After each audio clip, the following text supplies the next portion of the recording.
Hi, my name is Sairedi Varambodi. Currently pursuing my BTech third year Computer Science and Engineering at KL University under the specialization of Data Science and Big Data Analytics. In this video, I am explaining about the topic called Apache Cassandra. So, before going to know about the Apache Cassandra, let us know the agenda.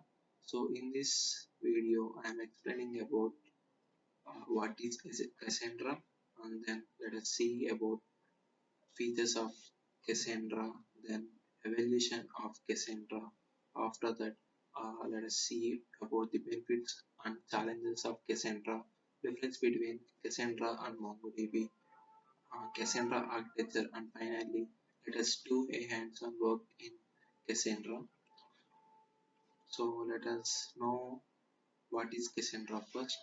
So Cassandra is a database that is developed at Apache. So let us know more about this line in the next slides, that is an evaluation of the Cassandra.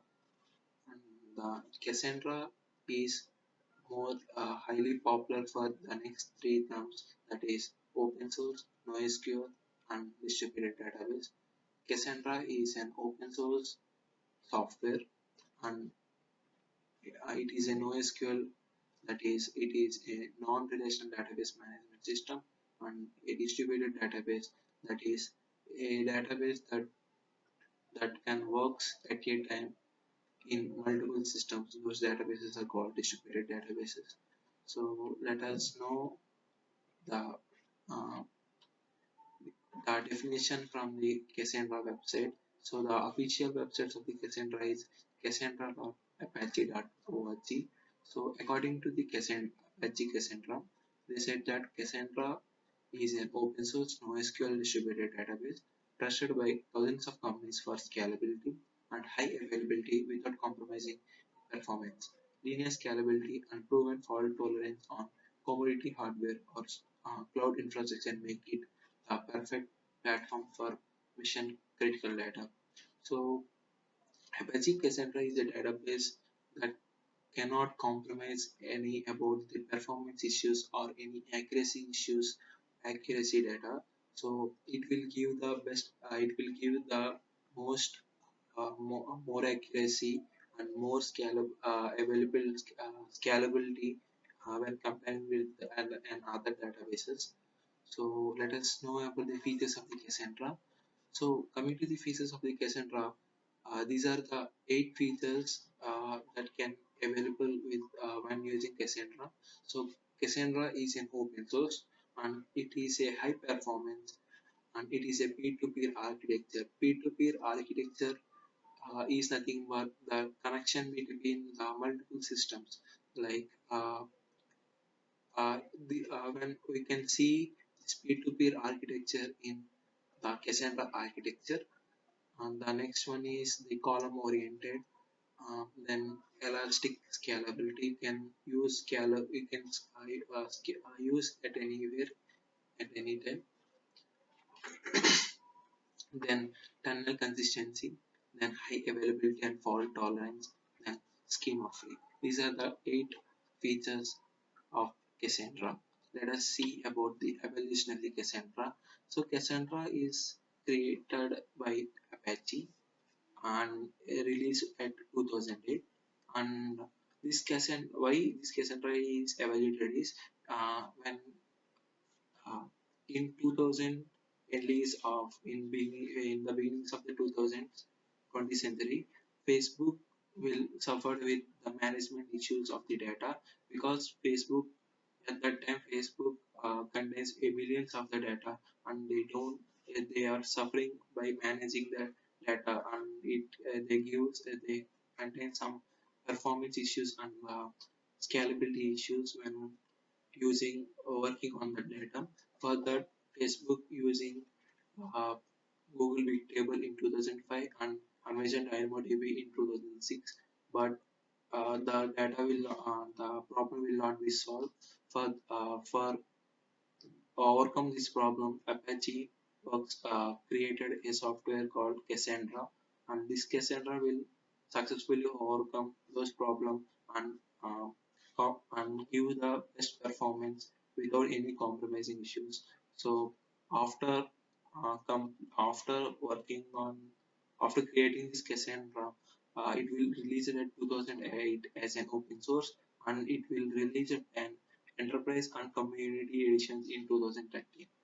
So let us see the top three benefits of using Cassandra.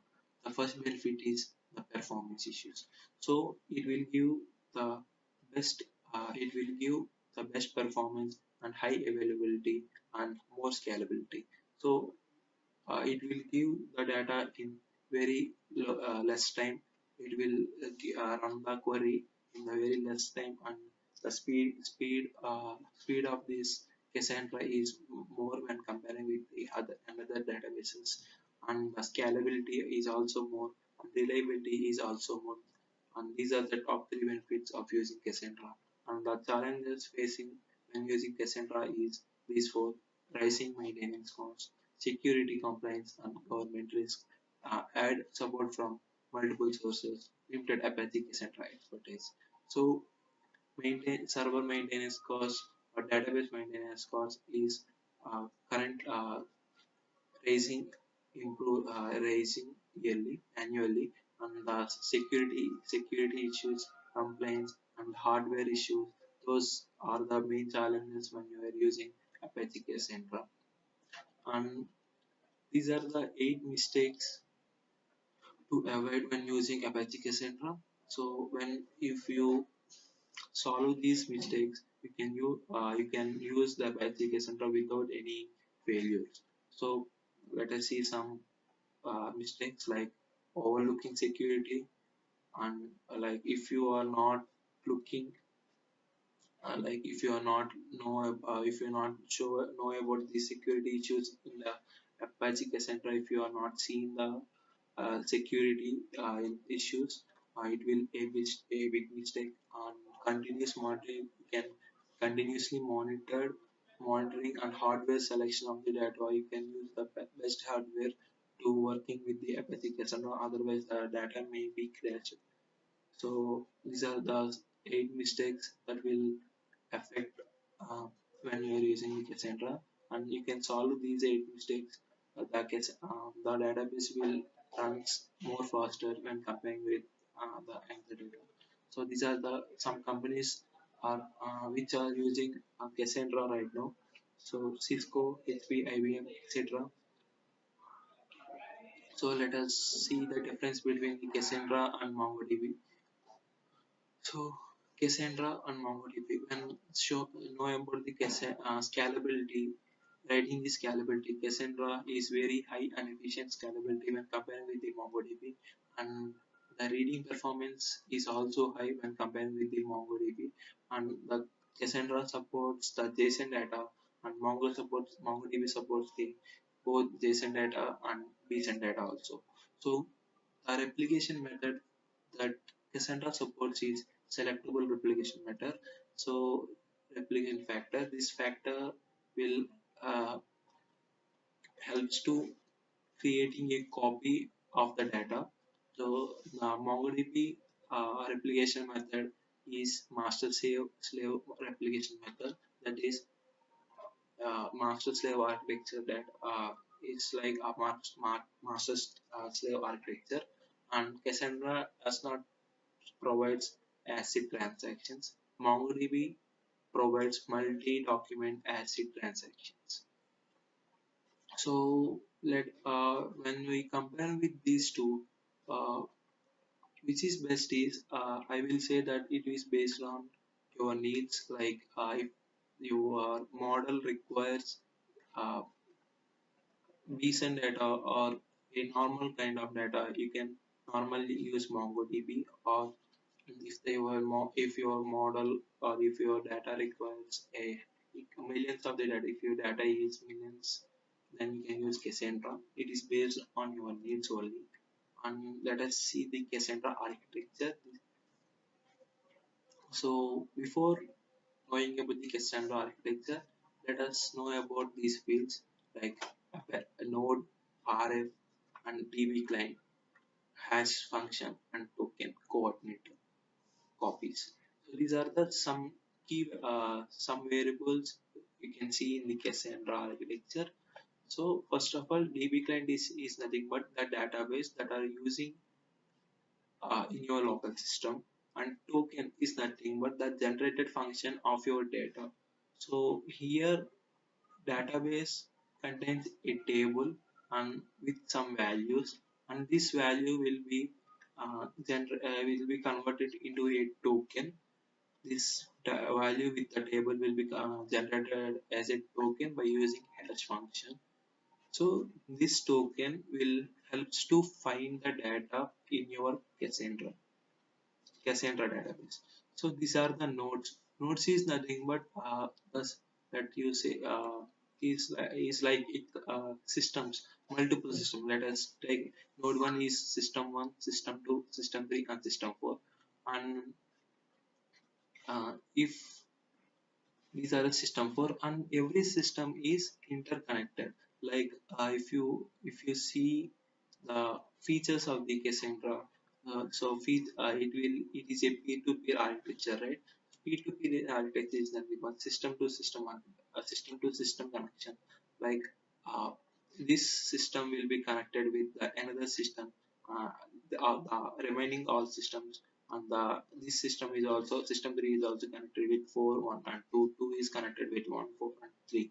So these uh, systems will follows the gossip protocol. Gossip protocol is nothing but it will sends the data directly from one system to the another system without using any external data, external software or external systems. So it will Cassandra architecture works on the gossip protocol mainly.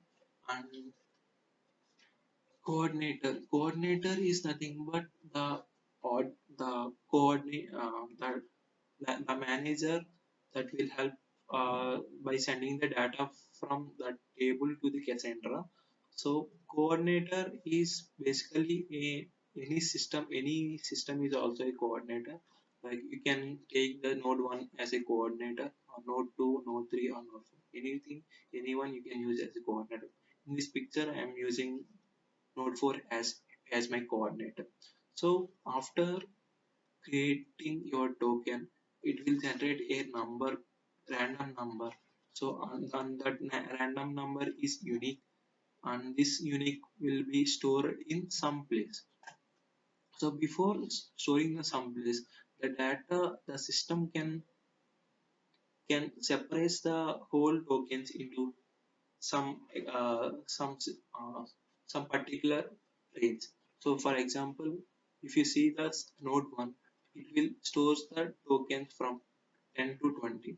From system 2 is 21 to 30, system 3 31 to 40, and system 4 41 to 50. For example, you can take only 50 as our token number, and this token number 11 will be stored in the node 1 only.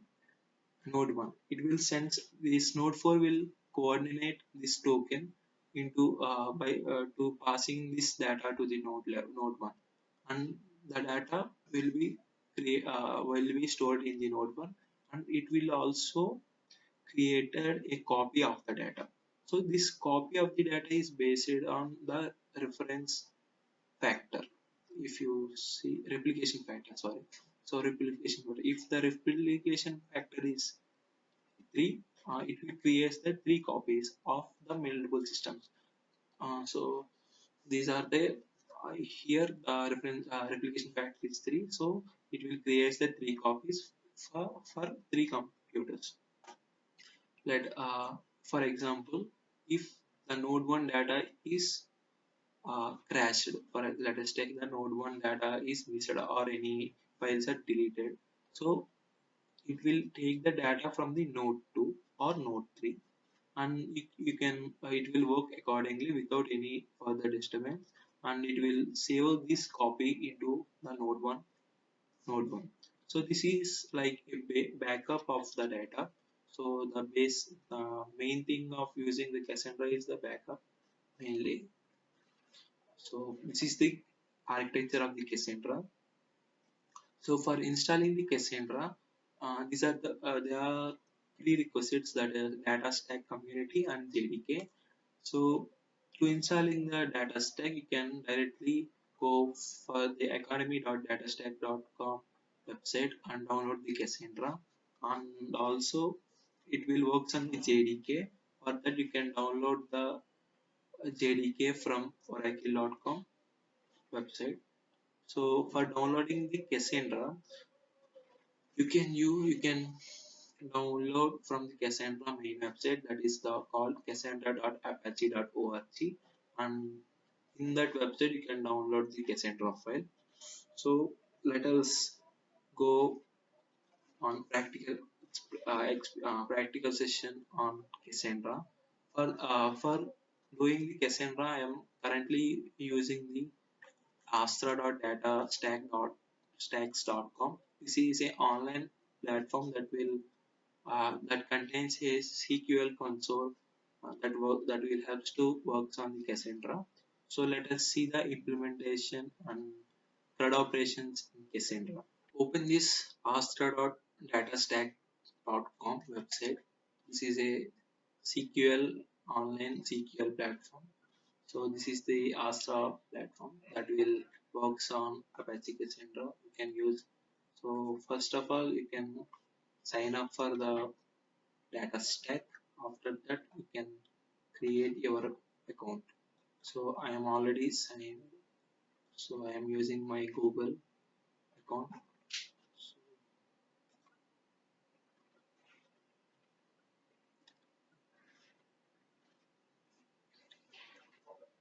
yes, yes. The DataStax is open. DataStax. This is the dashboard of the DataStax. Currently, I am created up to now 8 requests and tried 8 requests, and 129 KB is created and 2.59 MB is transferred from one place to another. These are my active databases up to now. So let us create a database for that. So for that, in the left side there is a option called databases. In that, create database option is there. By clicking create database, it will create a database.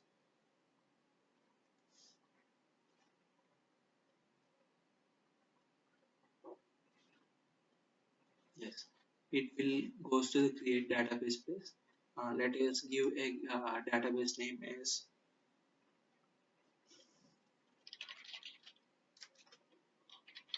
Cassandra, and the key space as demo.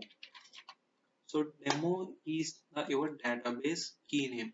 Like Cassandra is the whole place where your data will be stored, like the main DB table in the Cassandra architecture, and this demo is your node name.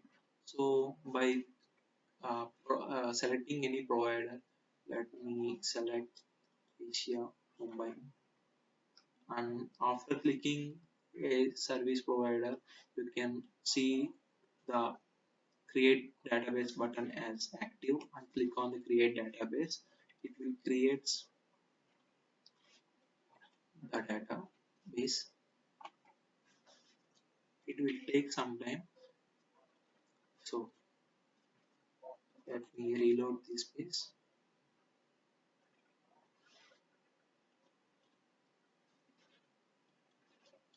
Yes. So if you see this Cassandra is created. Click on this Cassandra, and this is the Cassandra dashboard. So the status is pending up to now. Let us wait for some time for active this status.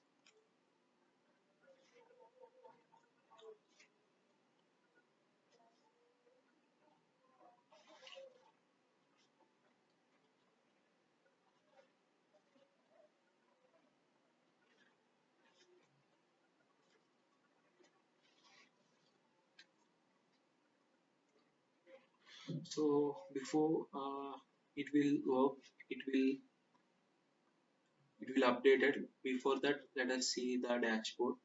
So this is the overview. It will show the requests, read request, write request, storage consumed and data transfer, and which region you are currently selected, and what are the key spaces that you are using right now. So So if you see this pop-up message, you can't delete your last key space because your database must always have a key space available to store data.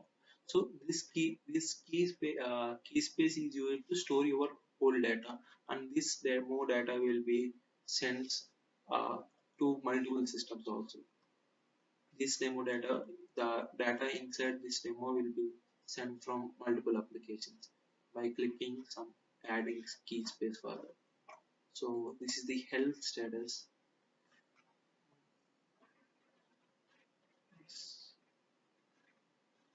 It will load. Currently, I am not done any work up to now. That's why it will create shows like this. So when you got any errors, request errors, or any timeout errors, or any writing issues, or any scalability issues, it will show the data here, graph here.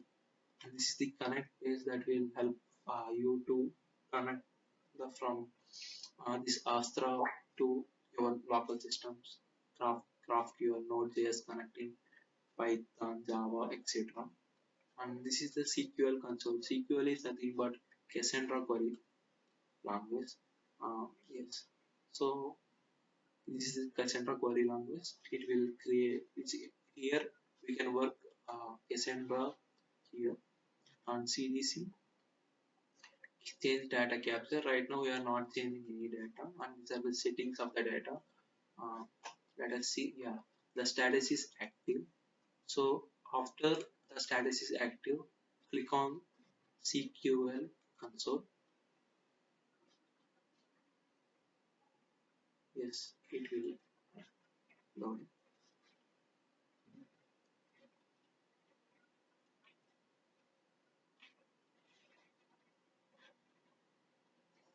Yes, it will load it.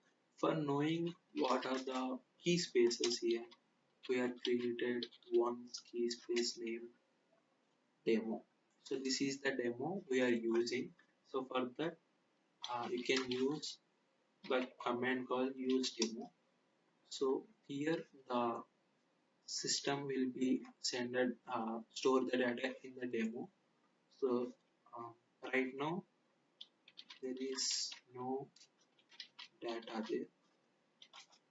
There is no tables here. Let us create a table. Create table if not exists with table name. Let us give a name as student, and give student and student ID with contains integer name text, and let us do email as text.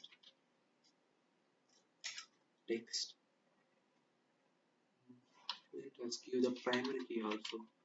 Primary key primary key as email.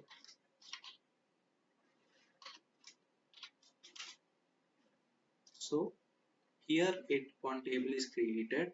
So this is the syntax for creating a table, that is create table if not exist table name. ID is our column name and the column data type. So primary key will be denoted like this, primary space key. In the brackets you can use the primary key column name. So let us see the table again. What are the table keys? So here student table is created. Let us print the table what the data is there. Select star from student.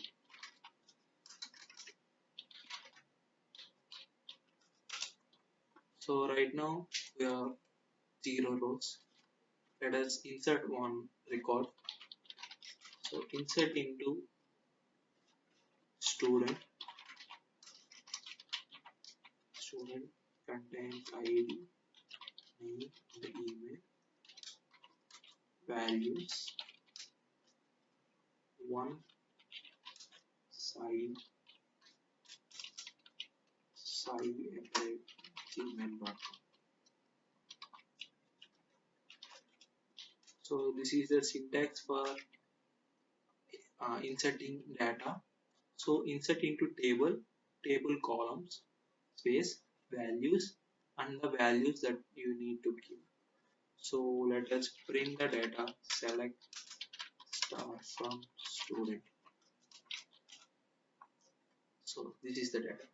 We are inserted one row with email sai@gmail.com, ID as 1 and name as sai. Let us insert the another record. It's 2 on gmail.com. So let's see the data. So this is the data will updated. Let us update the data. For example, I update the name Sai as Sai Reddy. For that, write the command update table name, set name equal to what the name that you need to update Sai Reddy, where email equal to sai@gmail.com. So let us print the data, select star from student.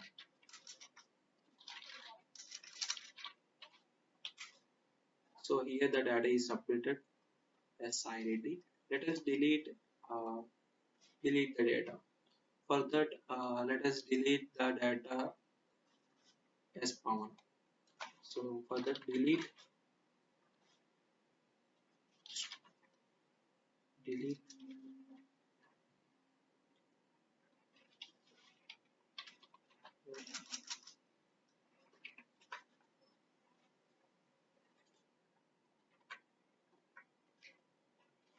delete from student with email equal to Sai. Let's delete Pawan@gmail.com. So it will delete the data from the student table. Also. Yes. So these are the four operations. Let us truncate the data by giving the truncate table name. It will truncate the data, that is, it will clear all the records of the data. So right now we have 0 errors. For dropping the database, you can type the command drop. Sorry, for dropping the table, type the command drop table.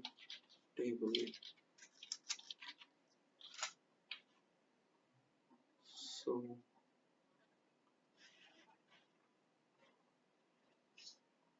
the database table is dropped.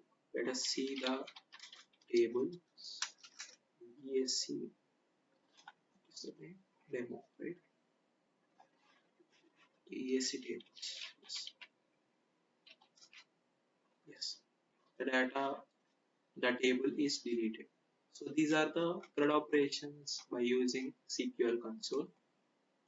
SQL is nothing but Cassandra query console. Let us see about some another example of SQL, an example of CRUD operations using SQL in DataStax Astra.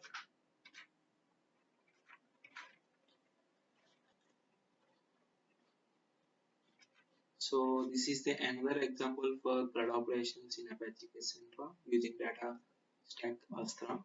So here I'm taking check as a database. Check is a key space, and I'm using the check. Use check is nothing but it will use the check database. I'm created a table name called users that contains the fields called email, name, password, user ID, and I'm giving primary key as email.